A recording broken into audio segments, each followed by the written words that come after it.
Hey all, Ron here from Military Images Magazine with a new episode of Life on the Civil War Research Trail.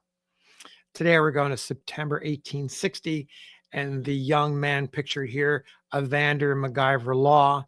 He had a passion for military education, and this month he moved from his native South Carolina to Tuskegee, Alabama, where his late grandfather had settled a long time ago, and an uncle lived there.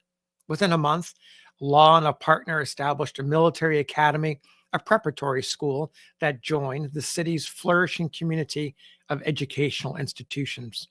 The faculty included Law's younger brother, Junius Augustus Law. As Principal Law set about building his new academy, the election of Abraham Lincoln as president fueled the spark that ignited secession in Law's native South Carolina and an explosion of militia companies across the southern states. Law, with characteristic enterprise, formed the Tuskegee Zouaves and became its captain and commander. The company included some of his students.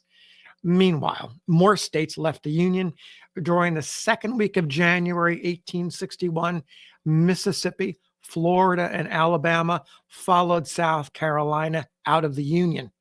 On January 12th, in neighboring Florida, armed forces in rebellion demanded and received the surrender of Pensacola Navy Yard and its garrison without firing a shot. 2 days later, the Tuskegee Zouaves, with Law in command, left for Pensacola. The company became part of a battalion of Alabamians that included the Wetumpka Light Guards, the Tuskegee Light Infantry, and the Metropolitan Guards. All were sent by Alabama officials to support their Florida neighbors. Law had his first taste of field command. He and his company were stationed at Fort Barrancas during part of its month-long service. A letter he wrote, published in a newspaper, noted that plans to attack the U.S. garrison of Fort Pickens were under consideration. Quote, "This fort can be taken only at the sacrifice of many lives, but the noble sons of Alabama and Florida gathered there will count it as an honor to give their blood for the achievement of Southern independence," end quote. The attack never materialized. The Alabamians returned home in mid-February 1861 with deep tans and received a hero's reception from throngs of supporters. A Montgomery newspaper editorial proclaimed, quote, "Thrice welcome, say we, to the volunteers of Alabama, who would certainly have distinguished themselves had an opportunity been afforded," end quote. An opportunity was afforded to armed forces in South Carolina weeks later when the bombardment of the U.S. garrison at Fort Sumter in Charleston Harbor opened hostilities. In the wake of Fort Sumter, Captain Law reorganized the Tuskegee Zouaves. Before the end of April 1861, it became Company B of the 4th Alabama Infantry. The regiment left for Virginia, where, at Lynchburg on May 7th, the rank and file voted for senior officers. They elected Law lieutenant colonel.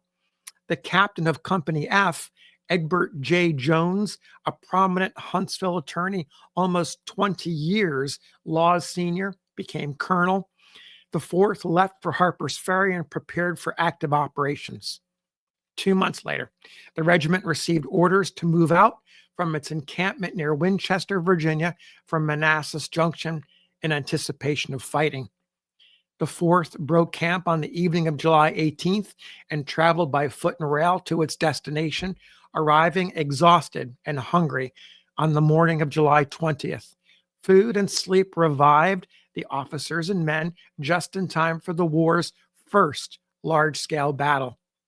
After breakfast the next morning, the Alabamians, part of Brigadier General Barnard E. B. Jr.'s force, marched toward the sound of faraway artillery fire.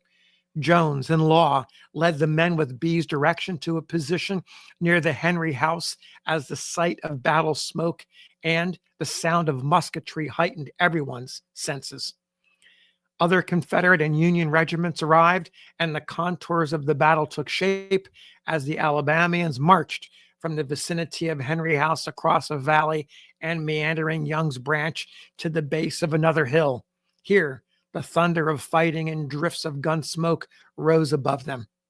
B ordered them to rush up the slope to reinforce Confederates, commanded by Colonel Nathaniel G. Shanks Evans, who were under heavy attack along the crest. As the Alabama men jumped a fence and double-quicked it up the hill, they met the Louisiana Tigers falling back. Upon their arrival at the crest, Jones, Law, and the rest of the regiment found themselves in the thick of the fray.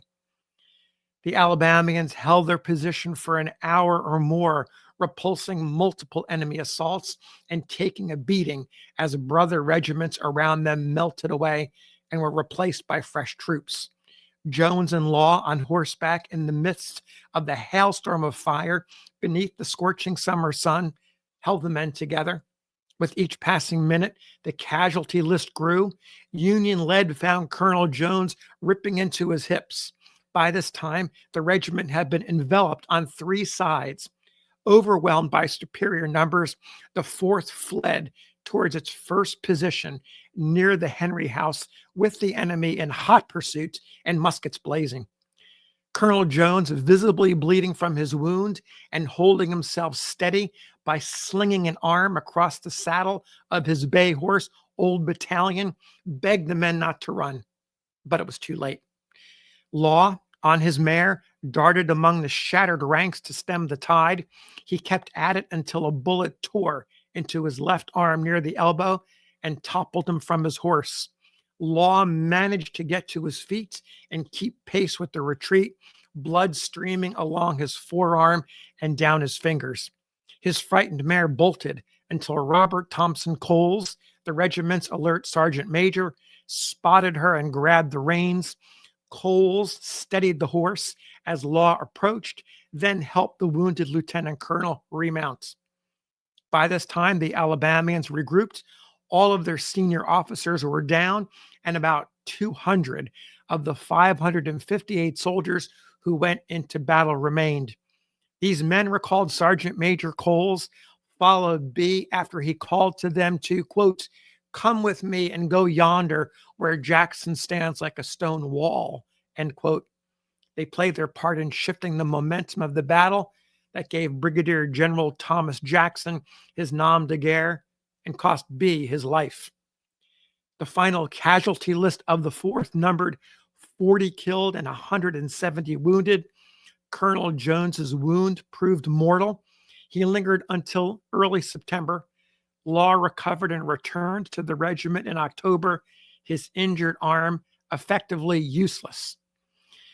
Though the 4th felt humiliated after leaving the field, the press celebrated the regiment for putting up a stiff resistance in the jaws of death. Law emerged a hero. Quote, "He will lead them anywhere that the honor of battle can be plucked," end quote, stated one newspaper correspondent. Upon his recuperation and return to active duty in the autumn of 1861, Law advanced to colonel. The regiment and the rest of the army soon went into winter quarters. The Alabamians named their camp for Law. In April 1862, along the Virginia Peninsula near Yorktown, the regiment's 1-year enlistment expired. The 4th reorganized, re-enlisted for the rest of the war, and elected 25-year-old Law to the same rank, a vote of confidence by the men. By this time, the Union Army of the Potomac marched along the peninsula in a bold bid to capture Richmond and end the war. Major General George B. McClellan, moving with characteristic caution against General Joseph E. Johnston's Army of Northern Virginia. Johnston, acting to defend the capital, conducted a series of tactical withdrawals in the face of the larger advancing enemy. On May 31st, on the outskirts of Richmond near Seven Pines, Johnston took the initiative and attacked. Seriously wounded early in the fight, General Robert E. Lee replaced him. Other leadership changes in the immediate aftermath of Lee's advancement directly impacted the 4th Alabama.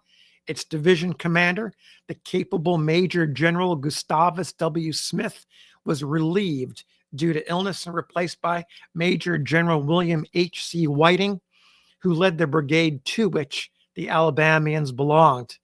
The other regiments in the brigade were the 2nd and 11th Mississippi and the 6th North Carolina Infantries. Law, as senior colonel, replaced Whiting. Thus was born Law's Brigade. So thanks for listening. We'll see you on the next episode of Life on the Civil War Research Trail.